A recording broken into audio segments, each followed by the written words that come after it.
Ladies and gentlemen, you enjoy watching the games of Magnus Carlsen because he's one of the greatest chess players who has ever touched a chessboard. And anytime he does touch a chessboard, whether it's physical or virtual, he is capable of creating something magical. As are you when you play your games, but he plays at a slightly higher level. Obviously, his positional brilliance, his stamina when he's playing his games. But in this video, we are actually doing the complete opposite. This is going to be a compilation of 7 times Magnus Carlsen was absolutely vanquished on the board. Some of these games were over the board. Some of these games were online. But all of them will entertain you and make you feel like you and Magnus are actually the same species when it comes to chess. Let's get into them. So obviously the first game on our thumbnail is this one. This game is from a clip where Magnus was playing some bullet games. Just watch. So his opponent for this game is Dropstone. I believe that's David Paravyan. He's actually been in one of my videos. I beat him once in a title Tuesday. And he begins the game with e4. Magnus responds with my favorite opening, the Caro-Kann. And here, a gentleman sitting next to Magnus goes, "Wow, really? You're gonna play the Caro-Kann?" Which, by the way, is incredibly insulting. Magnus plays... Well, first we should say white plays the classical variation, defending the center. Black takes and plays the Tartakower, inviting a damaged pawn structure, but safe development for his king.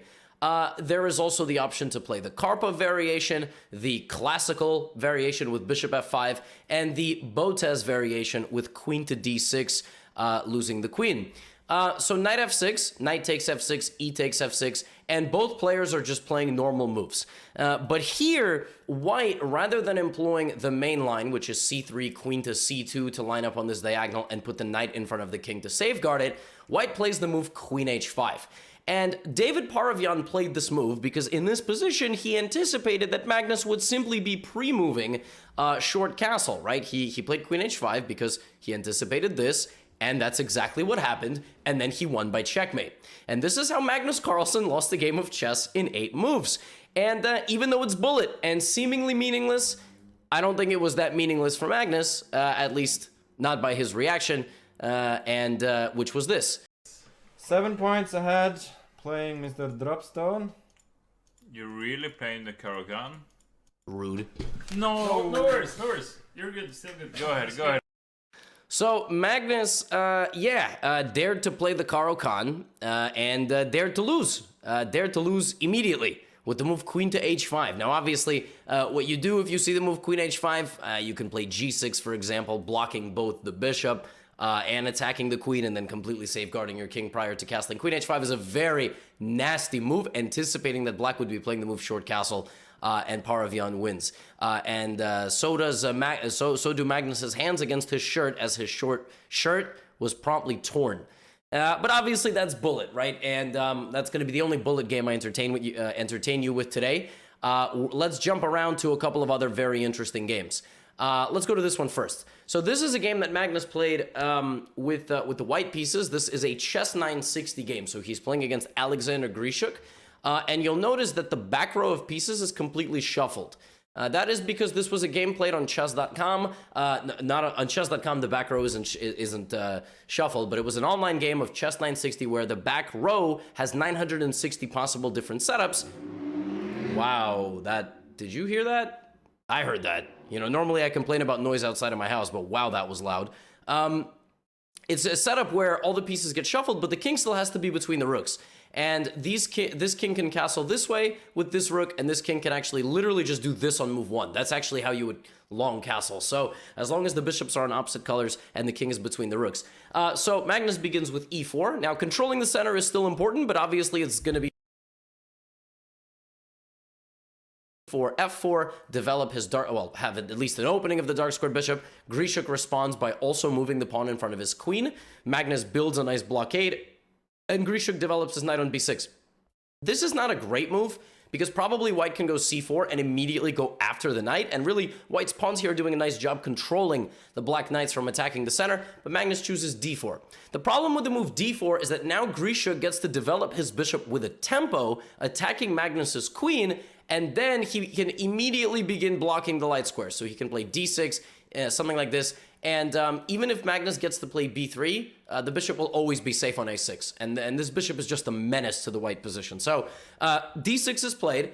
And Magnus here must have thought, okay, well, my center's real good. I don't have to worry about much. Let me get my knight into the game and pressure this. And then maybe I'm going to play b3, bishop back, and c4. So that's what he does. He plays knight g3, pawn takes e5, and rather than allowing this pawn to come forward, he does this. And now black has absolutely no pawn mobility. But actually, even though black has absolutely no pawn mobility, black wins the game on the spot. What? Black plays long castles, check. Because the way black would have castled short was on those two squares, but the queen would have had to get out of the way, right? So that would have been a short castle. But black in this position has the ability to long castle, and it's check, and Magnus's king has no moves. So the only way Magnus can save the king is with the queen, because no other piece can get in front of the king. It's an insane position, and now Magnus doesn't lose in 8 moves. He resigns after black's 7th move. So Magnus has now lost in 7 moves in this video. As you can see, we're on a pattern. Now, we're not going to get the 6, 5, 4, 3, 2, and 1. The only way Magnus could lose in 1 move, or 0 moves, is if he forfeits. All right, so... oh, cracking my back as we watch the mammoth chess player of all time actually go down. 7 moves! That's all it took. So, fascinating. These blunders do happen. Long castles check.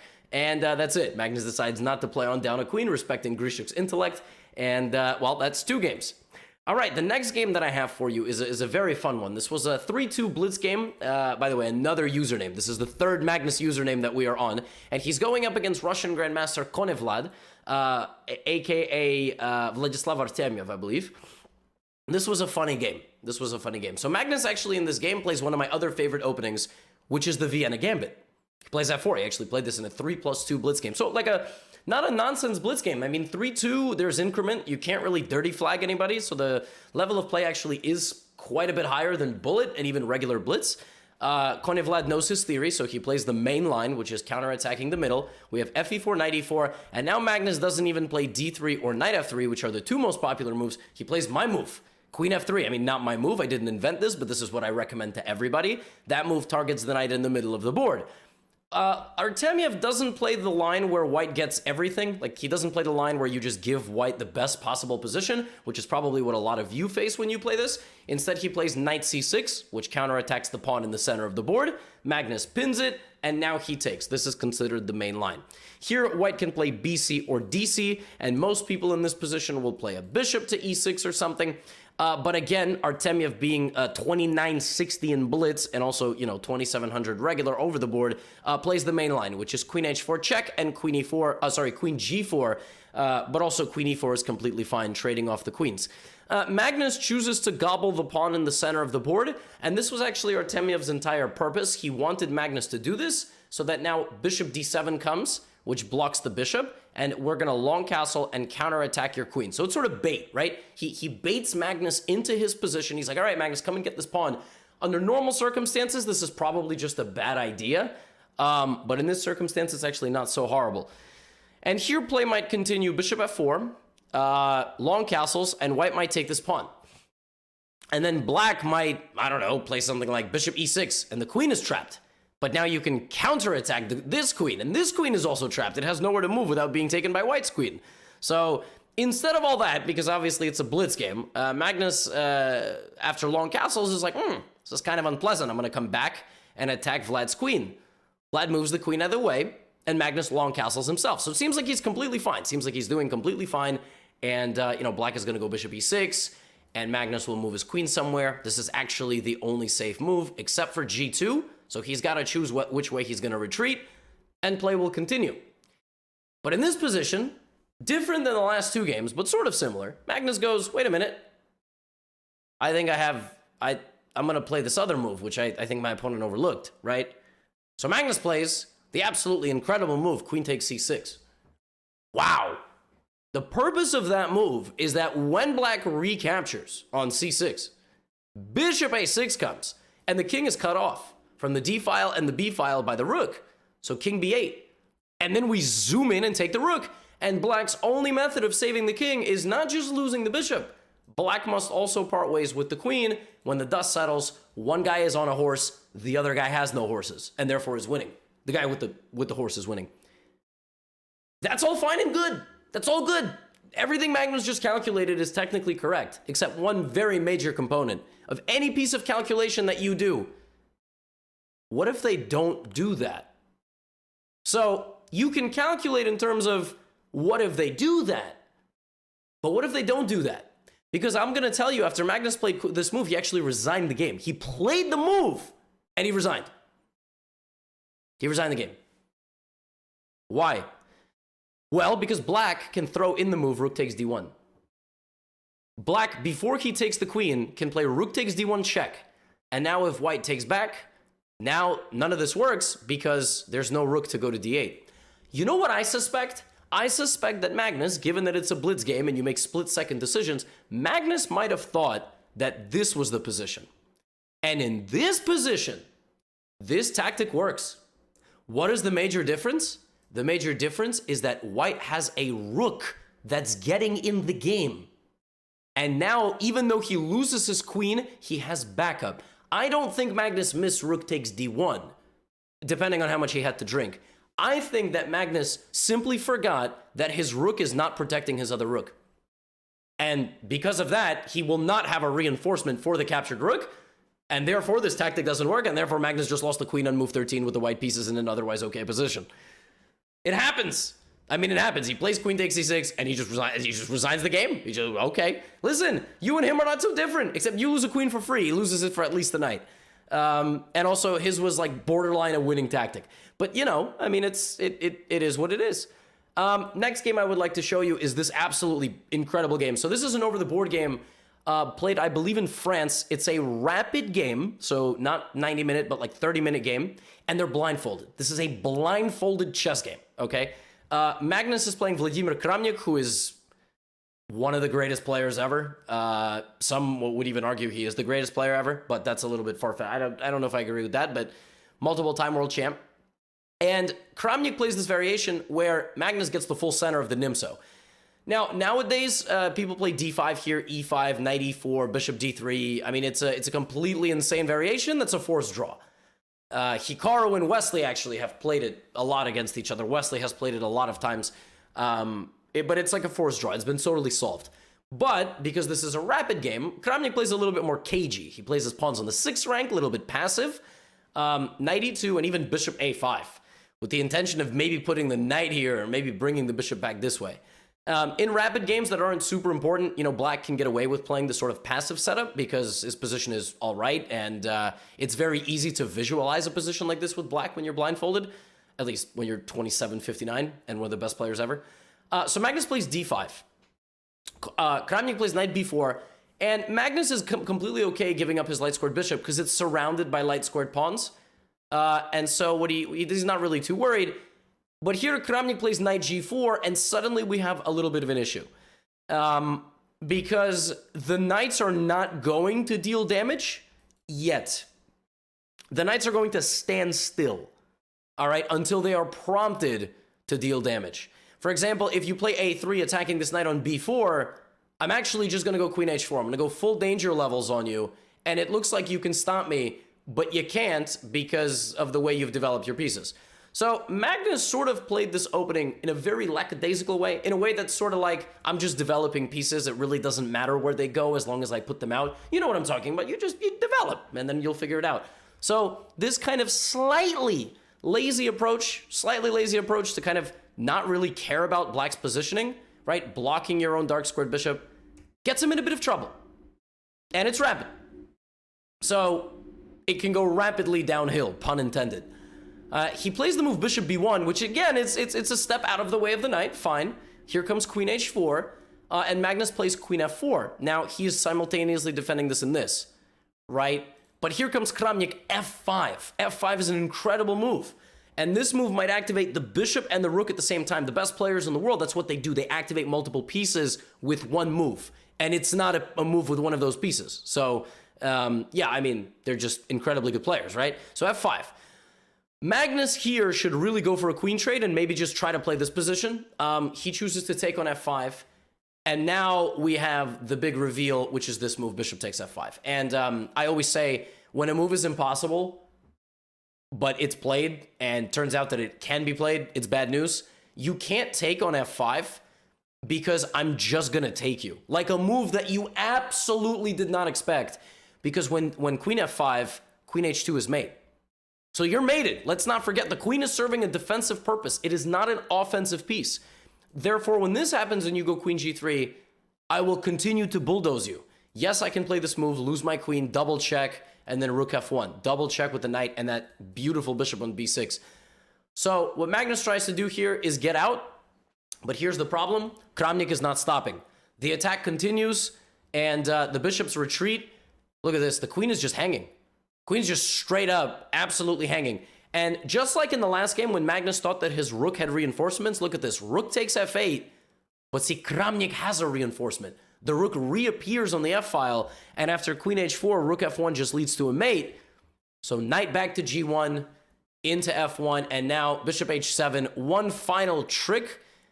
If king takes h7 was played here, you would take the queen with a check. So Magnus sacrifices his bishop with a check to stop the mate, and Kramnik just avoids it. King h8, incredible move, just going to the corner, hiding behind the bishop. If queen takes queen, this is nothing, and rook takes knight as mate, and Magnus resigned in 20 moves against Kramnik in this game. So a tactical flurry. I mean, basically, you know, the ref said, all right, let's fight, and Kramnik came through a couple feints, and then just went to town, threw like a 10-punch combination to the body, to the head, threw in a leg kick, and that was it. I mean, it's crazy how quickly it all falls apart from seemingly this position. When there's just a big center versus a little center, and then Magnus takes a step forward, immediately takes a punch back, and the initiative rolled forward. Every move Kramnik made was forward, until it was time to just take a step back, threatening the queen, a step back, threatening the rook. Look at that. And then cleaning it all up with rook f1 and king h8, because of queen h4, rook g1 is a mate. So sometimes Magnus loses in 7 moves in a silly bullet game, but other times in a rapid game against a top caliber player over the board, even though it is blindfolded, it happens. Just absolutely blown off the board, not even close. Next game that I have for you is another game from a Rapid tournament, this is the World Rapid Championship, so 2016. His opponent is Anton Korobov, one of the strongest players from Ukraine. This game was a London. Now you say, okay, how did anybody get crushed quickly in a London? Happens. c5. This is one of the best approaches to the London, and after the first few moves, we have an absolutely mainline position. This is one of the most popular tabias of the London, not at 13, 14, 15, 16, 17, 1800 level maybe, and lower. But at the top level, this is a super, super, super main line after black castles. And bishop d3 is usually the move here, but Magnus plays bishop b5. This is an approach that was popularized by GothamChess. I don't know in 2016 if it was, his doing or Magnus's doing or both. But the idea is to take the knight and then promptly play queen a4 and go after that damaged structure. So Korobov plays an interesting move here. He just moves the knight straight out of the way. He's like, nope, you can't take it. And this actually became the main line for a while. This really absurd approach by white to kick the knight out and then go back to the center.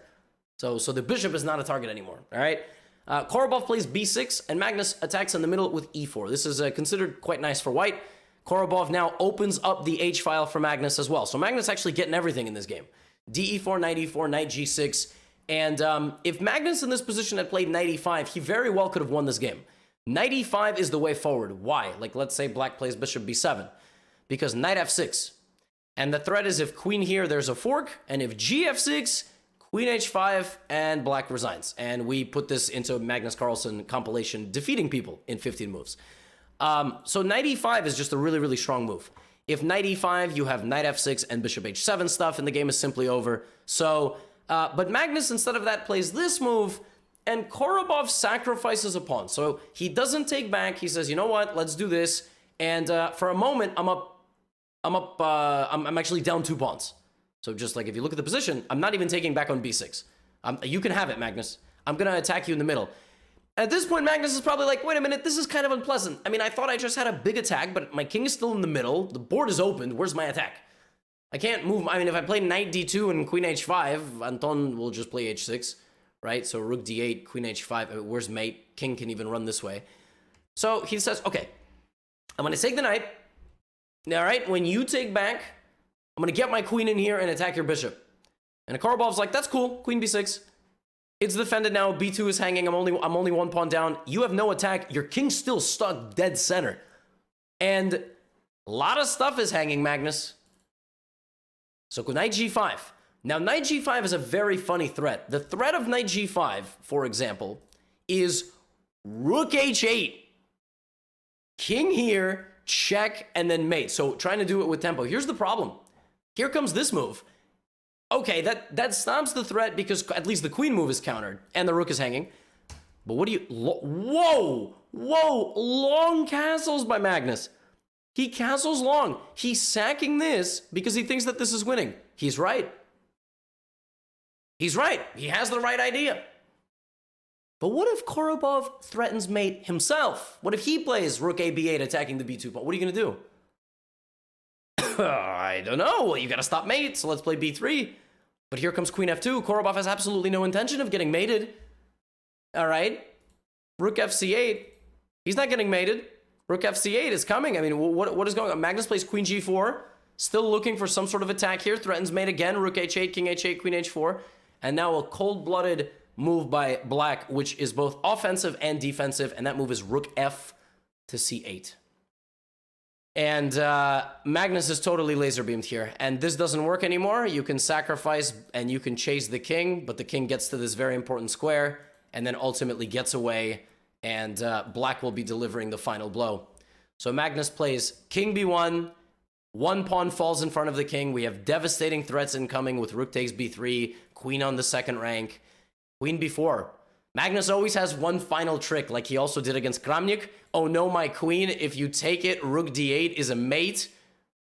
But Korobov, just like Kramnik actually, plays a necessary backward move. Rook c, back to c8. And Magnus resigns. Why does he resign?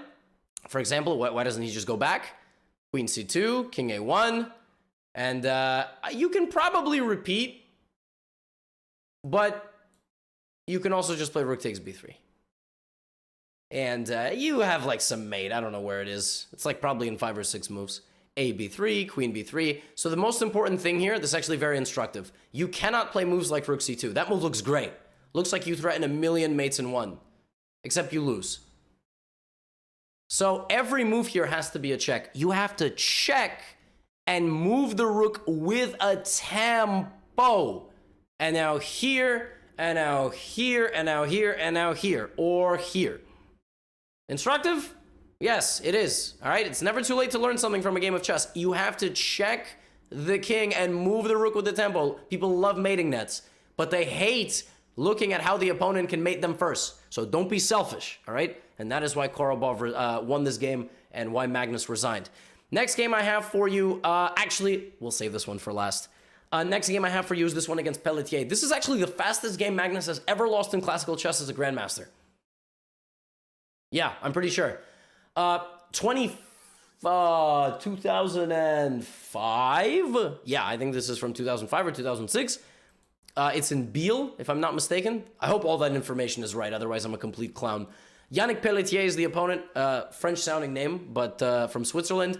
And we have a Nimso Indian, queen c2, d5. So Magnus attacking the middle of the board with the black pieces. You'll notice Magnus's rating is quite low compared to what he is now. And he plays this very provocative line, which is not to take this back, but to play the move c5. The point of this is that if you take en passant, which you think is the best move, white can really suffer with how active black's pieces are going to get. And for that reason, Pelletier takes the pawn instead without taking on c6, which would have been en passant. Knight d5, bishop d2, and we have a really interesting position early where it's like queen and bishop, but one guy is much better. Why does white have a big advantage here? Well, the thing is that black's position is loose. Like the bishops are a bit suspicious, and now white can play tempo-winning developing moves. Whenever there's a queen in the middle, tempo-winning move, getting the pieces out. Like if queen e5 is awful because now knight f3 is another tempo-winning move, and if you go back, b4 just wins material. Because like I said, black's position is super loose. So Magnus got to be real careful here. He plays queen d4, coming in like this, and Pelletier, the gangster, long castles out of danger. Jumping off the cliff into the water below. Queen f2 obviously cannot happen. because you can go here and just bulldoze the black queen, right? Bishop c3, bishop b5. I mean, the initiative will rage on here. So knight d7, Magnus really got to get back into the game. He tries his best, and he castles. But he's dead lost in 11 moves. 11 moves! Bishop c3. What did he miss? He missed something. Queen takes pawn. Queen trade. Bishop takes. Check. King c2. And it's over. Magnus played one more move and resigned. The video didn't lag. We're just sitting here in the silence of this catastrophe. I don't really know what happened. Could have been alcohol. I don't know. Although I think Magnus is like 16 years old when this game was getting played. I don't know. I mean, in Norway, who knows how early they start. But yeah, I don't know what happened. Apparently, bishop b5 was not even the right approach. I think computer was saying this to protect this, to create this threat was even better. Apparently, if Magnus had retreated back to e7, he would have been fine. And then put his queen here. And even though white has very good pressure on this knight, it's sort of difficult to really cash in.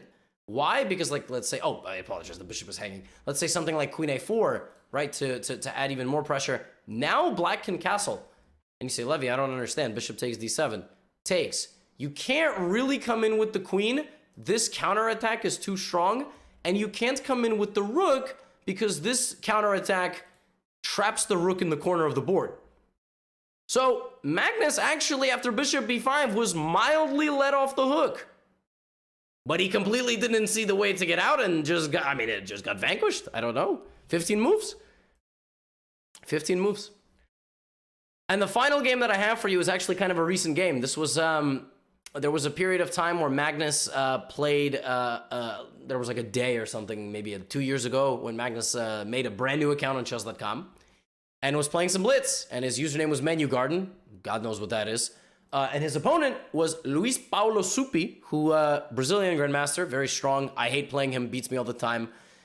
This is a legendary game. Some of you might remember this. I actually made a recap video of this game on the chess.com YouTube channel back when I think I had no facial hair. Or maybe this was one of my first videos with facial hair. Not that that's important to you, but the facial hair was a big turning point in my career. No joke, you should try it. You know, it doesn't matter if you can't grow it, you should still try it. If you're like 11 watching this, tough luck. You're gonna, you know. Anyway, Magnus went for a Scandinavian defense, and Supi played my approach to the Scandinavian. This is what I recommend in my E4 course. Link is in the description. I recommend this approach where you delay moving these pawns and you delay addressing the queen in the middle, because I like to play d4 and c4. I like to have positions where I have center pawn presence. Makes life a lot easier. In this game, though, because of the approach that Magnus took, Supi waited a very long time and just decided, all right, you know what? We're going to go for this approach, and we're going to castle on opposite sides. When you castle on opposite sides, your plan is very simple. It's like b4, a4, and black's plan is g5, f5, h5, g4. And whoever usually gets there faster will win. Magnus decides to play this move and get rid of white's bishop, and Supi plays the move a4. The point of a4 is to play knight b5, using the knight as a hook to trade and open the a file. If Magnus goes for the bishop, you know, white just gets the queen in the game, and this is just very pleasant. So Magnus here plays king b8. A bit of a lazy move. It would have been better for him to attack the middle and get his bishop out. He plays the move king b8, and now we have knight b5, so obviously Magnus doesn't want to open that side of the board, but now he decides to kick the knight out. Here's the problem. Supi's not going anywhere. He is using a fishing pole or fish hook technique, which is, if you take my knight, I'm going to go here, and I have the open A file. And this is a problem for you. Now, what I think both players might have overlooked here was the fact that queen d3 is exceptionally strong. For example, if you play e6 to cover this, I can still go like queen b3, queen a4. I can also even play d4 to get my bishop in. I think both players might have overlooked that after ab5, there's no real attack. But it's blitz. I mean, you know, things look terrifying. So Magnus does this, and now Supi plays d4, and now there are problems. So the difference with taking now is the fact that there is no queen d3. So you cannot trade queens. If you keep your queen around, I get my bishop in the game, and the A file's mine. So d4, Magnus takes on d4, and Soupy continues to give him the knight. He's like, now you have actual problems. Now my knight is not just bait, it's also a weapon. You have to deal with it. So Magnus gets rid of it and offers to trade bishops. But now, Soupy uncorks something absolutely wonderful. Rook a2. If you take my bishop, I go here, good luck getting out of mate. So queen f5. To get the king an escape route. Here's the problem. After rook a1, king c8, and trying to get out to d7, there is no escape route. There's no escape route because the most powerful piece must be sacrificed with the absolutely beautiful move queen c6. And Magnus resigned the game. That is disgusting. The queen itself sacrifices itself, and white will play a pawn move, and black has nothing. None of the pieces can guard the king. And rook a8 is just simply checkmate on the next move. Doesn't matter that this bishop is hanging, nothing matters. The difference with playing a quiet move to end the game in this position versus what you saw recently, like in that game against Karabov, the difference is black has no checks and no defense measures. In the game against Karabov, there was mate threatened, but here black has no threats and no defenses, so you can play a move like queen c6 and win. And that, folks, is 7 examples of how Magnus does occasionally get absolutely crushed. It happens. It happens to you as well, perhaps slightly more frequently, but we're all human, and it takes hundreds of thousands, if not millions, of chess moves played over the course of your life to truly master the 64 squares. So hope you enjoyed the video. Let me know if you want stuff like this in the future for other grandmasters or a follow-up, and I'll see you in the next one. Peace out. Get out of here.